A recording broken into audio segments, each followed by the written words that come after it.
안녕하십니까. 계속해서 대구에서 전해드리겠습니다. 오늘 대구와 경북 지역은 대체로 흐린 가운데 밤부터 경북 북부 지역을 중심으로 5에서 30mm 정도의 비가 내리겠습니다.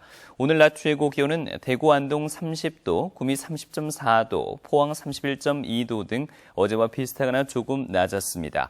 주말인 내일은 대체로 맑겠고 아침 최저 기온은 대구 25도 등 23도에서 25도, 낮 최고 기온은 대구 33도 등 28도에서 33도의 분포로 일부 지역에서는 열대야 현상이 나타나겠습니다. 휴일인 모레는 낮부터 차차 흐려져 밤부터는 비가 내릴 것으로 예상됩니다. 권영진 대구시장이 지난해 취임 당시 대구시 산하 공기업 임원 인사청문회를 실시하겠다고 밝혔습니다. 하지만 1년이 지난 지금도 공약을 지키지 않고 있어 의지가 없는 것 아니냐는 비판이 나오고 있습니다. 박재영 기자가 보도합니다. 권영진 대구시장은 지난해 7월 1일 취임사에서 대구시 4대 공기업 임원은 인사청문회를 도입하겠다고 밝혔습니다. 세월호 참사로 관피아 논란이 일면서 대구시만큼은 비정상적인 관폐화가 없도록 하겠다는 단호한 의지였습니다. 하지만 취임 1년이 지난 지금까지 약속을 지키지 않고 있습니다. 그동안 대구도시공사와 대구시설관리공단, 대구문화재단, 대구여성가족재단 등 대구시 공기업과 출자 출연 기관장 4명이 인사청문회 없이 선임됐습니다. 대구시는 지자체 인사청문회를 가능하도록 하는 법 개정안이 국회에 계류 중이어서 통과되면 검토하겠다는 입장입니다.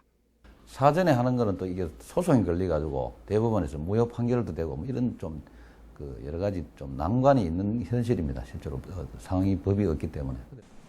하지만 경기도와 인천, 광주, 제주 등 다른 지자체는 자체 조례나 의회와의 협약 등을 통해 인사청문회를 하고 있어 대조를 보이고 있습니다. 시장님이 조례를 발의하거나 시의회와 협의를 맺으면 지금도 언제나 가능한 제도입니다. 의지가 없다고 보십니까? 그렇습니다.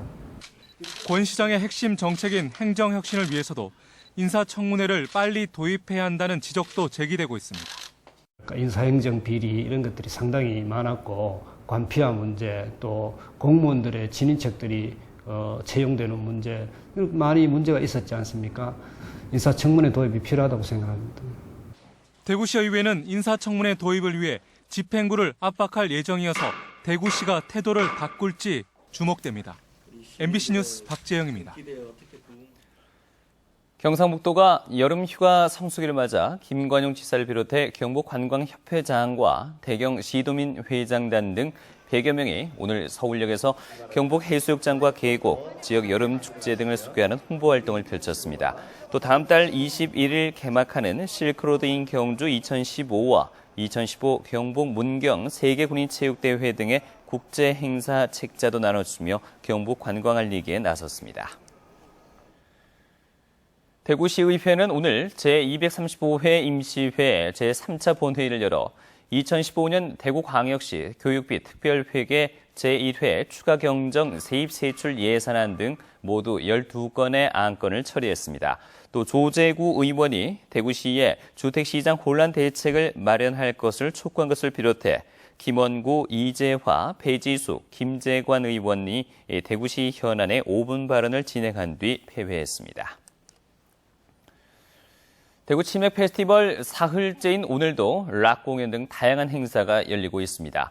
잠시 후 6시 반부터는 락밴드 공연에 이어서 노브레인이 참가하는 치맥 락 페스티벌이 메인 무대에서 펼쳐집니다. 또 수제 맥주 경연대회와 다양한 무료 시식 이벤트가 이어지고 밤 9시부터는 클럽 음악에 맞춘 댄스 파티가 열립니다. 대구 치맥 페스티벌 기간 동안 펼쳐지는 2015 엔진 닥터 큐 세계 여자 비치발볼 대회가 개막돼 첫날인 오늘은 우리 남자 국가대표팀 선수들의 평가전 2경기가 펼쳐졌고 여자 대회는 내일 오후 5시 시작됩니다. 결승전은 모레 일요일 오후 3시에 펼쳐지는데 대구문화방송은 예선전 주요 경기를 일요일 오전에 녹화방송하고 결승전은 일요일 오후에 생방송으로 중계방송합니다. 프로축구 대구 FC는 내일 저녁 7시 반 대구 스타디움에서 강원을 상대로 현대오일뱅크 K리그 챌린지 2015 후반기 첫 경기에서 승리를 거둬 3위 이랜드와의 격차를 벌리고 1위 추격에 발판을 마련할 각오를 다지고 있습니다. 한편 대구FC는 지난해 9월 14일 부천전부터 31경기 연속 득점을 이어가고 있는데 내일도 득점에 성공한다면 지난 1990년 당시 럭키 금성 축구단이 수립했던 31경기 연속 득점을 뛰어넘어 리그 통산 최다 연속 경기 득점 기록을 수립하게 됩니다. 2015 문경 세계군인체육대회 개막 70일을 앞두고 대회 조직위는 오늘 서울 국방컨벤션에서 한민구 국방부 장관과 김정행 대한체육회의장 등이 참석한 가운데 국방부 의장대 시범 공연과 대회 홍보탑 제마식을 열었습니다. 오늘 저녁 7시부터 문경 영강공원에서는 대회 성공을 다짐하는 만세 삼창과 풍선 2015개 날리기에 이어서 국군방송 위문열차의 공개 방송이 열립니다. 대구 동부경찰서는 자신의 딸이 맞았다며 그제 오전 대구 동구의 한 초등학교 교실에 난입해 4학년 남학생을 때린 혐의로 53살 박모 씨를 조사할 방침입니다. 대구교육청은 피해 학생은 물론 폭행 장면을 지켜본 같은 반 학생들도 심리치료를 하는 한편 다음 주 학교폭력위원회를 열어서 사건 경위를 조사할 예정이라고 밝혔습니다. 지금까지 대구에서 전해드렸습니다. 고맙습니다.